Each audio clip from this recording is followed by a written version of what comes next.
Okay, so today I'm going to be watching for the first time the series finale of Glee. So let me explain. So I started watching this show in season 2 when Blaine was introduced because I knew Darren Criss from A Very Potter Musical. So I was so excited. So like I knew about the show but I hadn't watched it. So I was very excited when he was cast.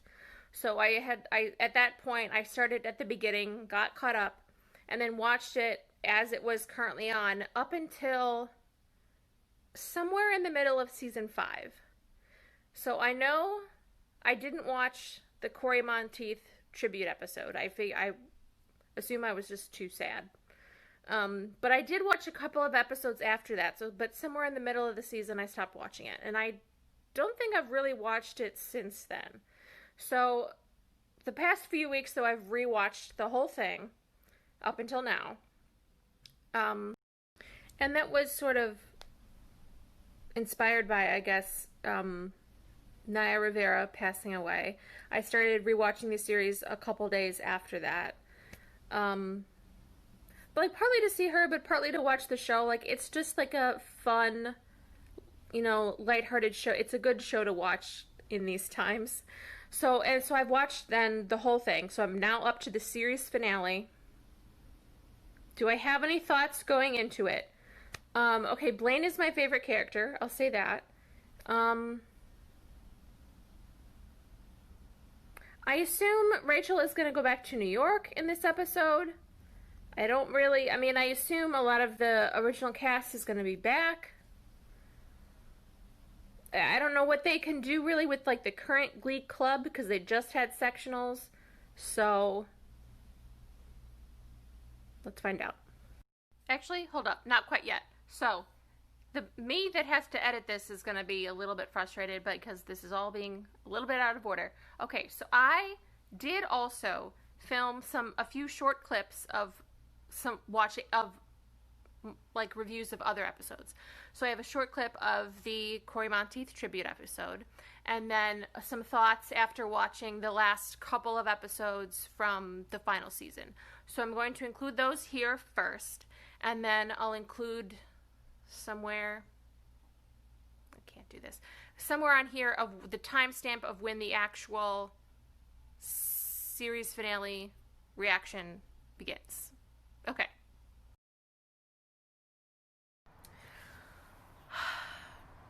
I finished watching season 5, episode 3 of Glee, which is the tribute to Corey Monteith, and I have never before, right now, cried through an entire episode of television before. Because it's not just you cry at a sad part, I cried the entire time.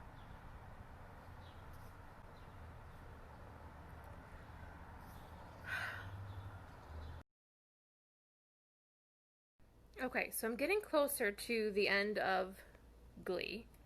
And so I want to comment on the wedding episode and then that fan fiction fever dream in the elevator. Okay, so leading up to that point, like, okay, they're clearly pushing pretty strong that they want Kurt and Blaine to end up together, and I do too. However, there have been shows that have episodes that are fan fiction. I have never seen anything like that before, though.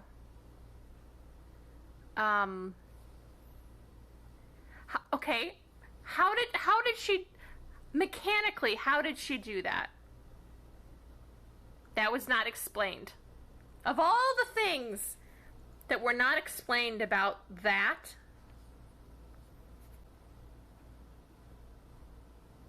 because I was like, whatever you, after that kiss at the party when Blaine kissed him, I was like, whatever you have to do, do it. And then they called my bluff. Though honestly, I don't think bluff is the right word because I did want it to happen. However, I've never had a showrunner take a request so seriously. So now let's talk about the wedding. So, it looked gorgeous. I liked meeting Blaine's mom. I would like to meet his dad. I'd like to see more of them. That's not the point of this episode, though. Um, it felt rushed, honestly. Um,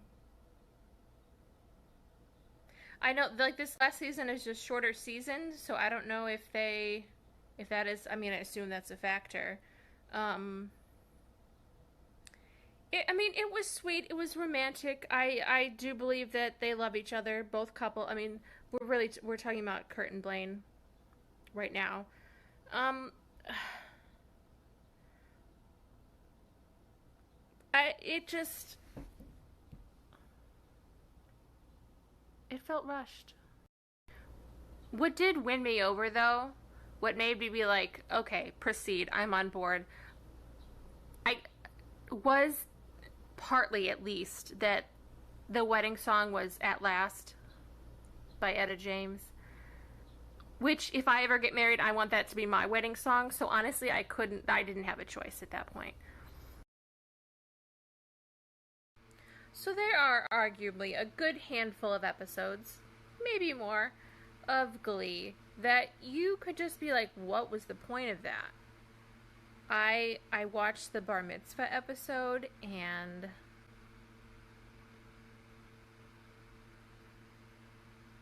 what was that?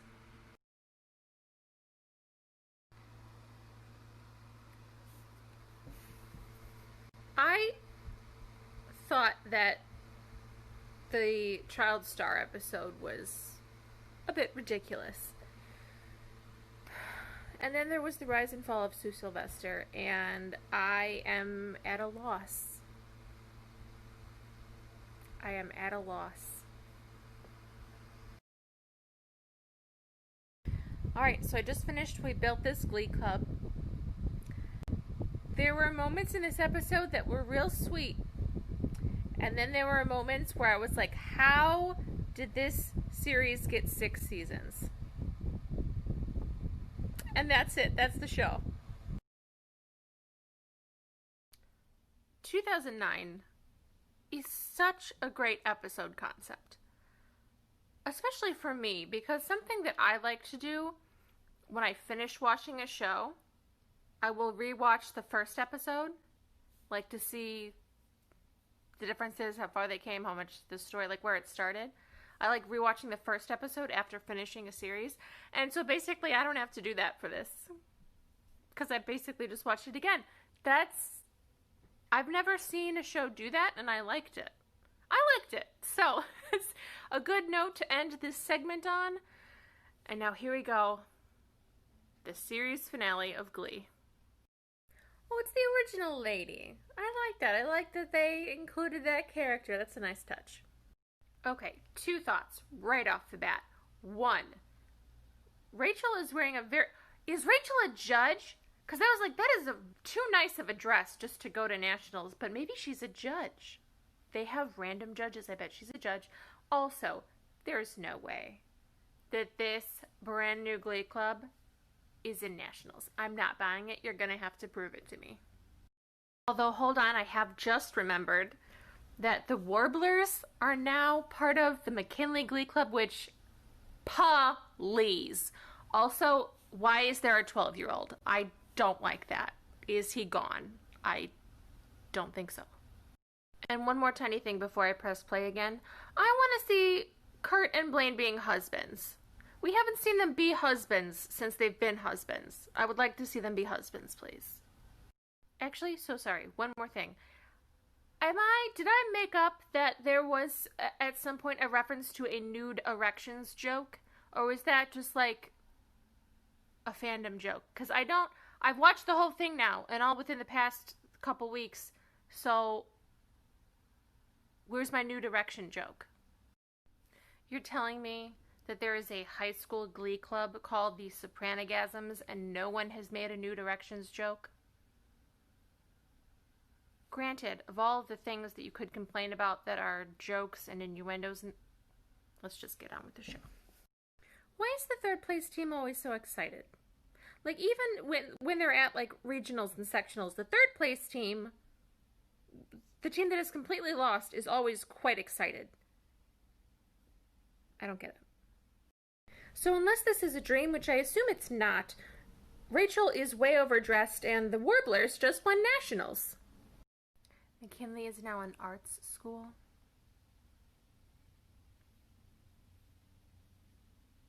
Why?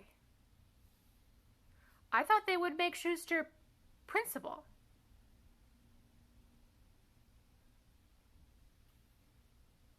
Okay.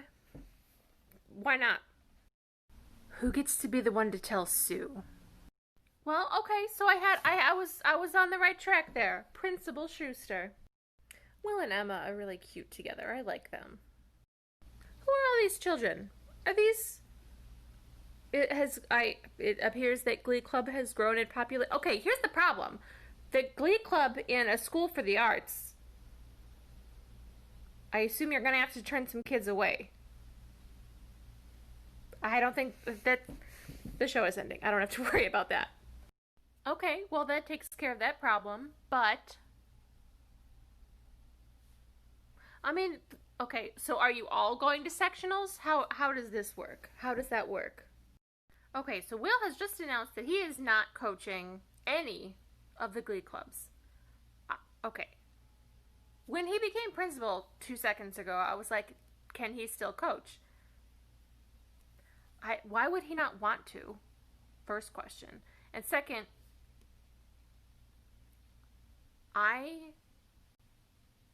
it cannot be that the alumni are going to teach, right? Like they can't. Is that what's going to happen? So instead of Will coaching 4 Glee clubs, he's just going to hire someone to coach 4 Glee clubs? How? Is there a time turner that they have access to now? Has Blaine been Harry Potter this whole time? Is this a crossover episode? It would not be the craziest thing they've ever done. I can't tell if it's Rachel crying or Leah Michelle crying. Which, either way, I mean, I think it's sweet when that happens in last episodes anyway, so I'm not complaining. I'm glad that Blaine still thinks of Sam as his best friend. Okay, so he said new job, and I was like, could it be? And then I was like, do I want it to be? And then apparently it is. So this with Sam, honestly, could still go either way of whether this is going to be really good or who knows. I mean, it was assumed at some point that Finn would eventually take that over. And if Sam is like next in line to Finn, that makes sense. You know what? This just might work. Okay, Mercedes, what are you up to?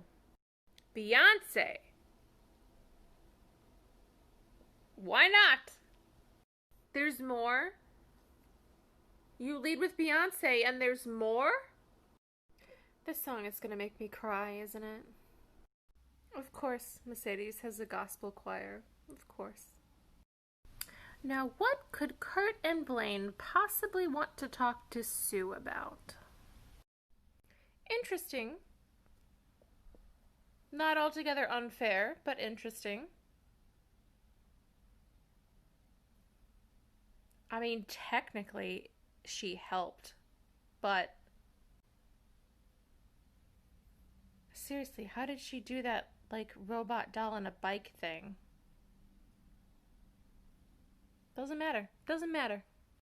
I don't believe, though, that they otherwise would not have got back together. Because honestly, the entire time, I was pretty convinced that the whole Blaine and Karofsky thing was an elaborate ruse just to make Kurt jealous and for them to get back together.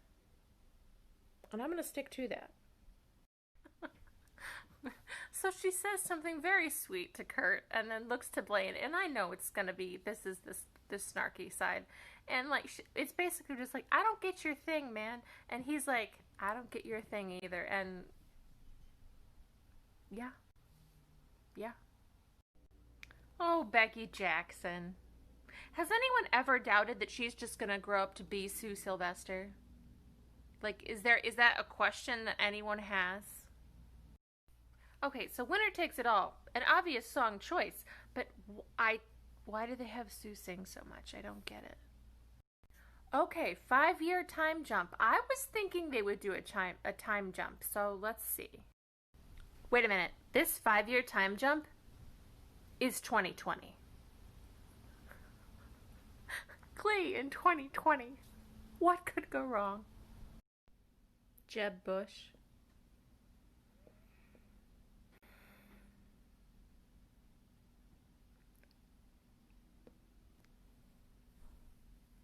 I'll take it. Sue Sylvester is Sue Sylvester, but she's better than Mike Pence. I also feel like we should all take a moment to appreciate that Jeb Bush, upon his surprising win in the 2016 election, chose 7-time cheerleading nationals champion Sue Sylvester as his vice president. Let's just soak in that reality for a second.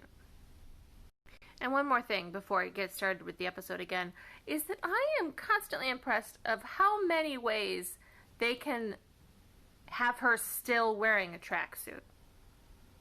That has been impressive. Kurt, while I love the time capsule idea, you can't just have a locker. There are other students. I am glad that after 5 years of marriage, Kurt has obviously finally convinced Blaine that he does not need to gel his hair so completely. Although it does look a little bit strange. So that was really cute with Kurt and Blaine and the kids, but it honestly didn't tell us a whole bunch about their life. And that's the point of flash forwards. This song that Rachel is singing is a very good choice. It's like perfectly summarizes the feelings of the end of the show, and I really like that she walked past the picture of Finn. Oh good, I'm glad we get to see Mercedes again, because I was thinking like, okay, is she done for the episode? And now they all appear to be gathering. That's exciting. Also, where are Brittany and Santana? Is that where they're gathering to meet? Is there a baby?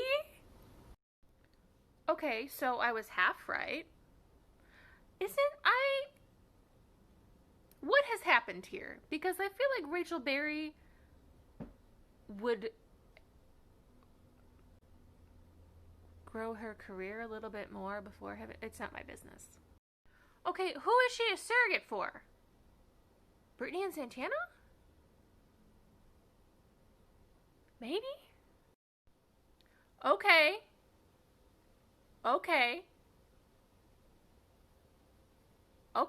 Also, I knew she was going to marry Jesse St. James. I knew it. But where are Brittany and Santana? Are they going to the Tonys? I bet they're going to the Tonys. This is going to be a really good speech. I know it. I knew it would be good. It was good. It's Bert and Carol. You couldn't finish the show without Bert and Carol. And a quick question is only somewhat of an aside. Is Bert still a congressman? That's a nice thing to do.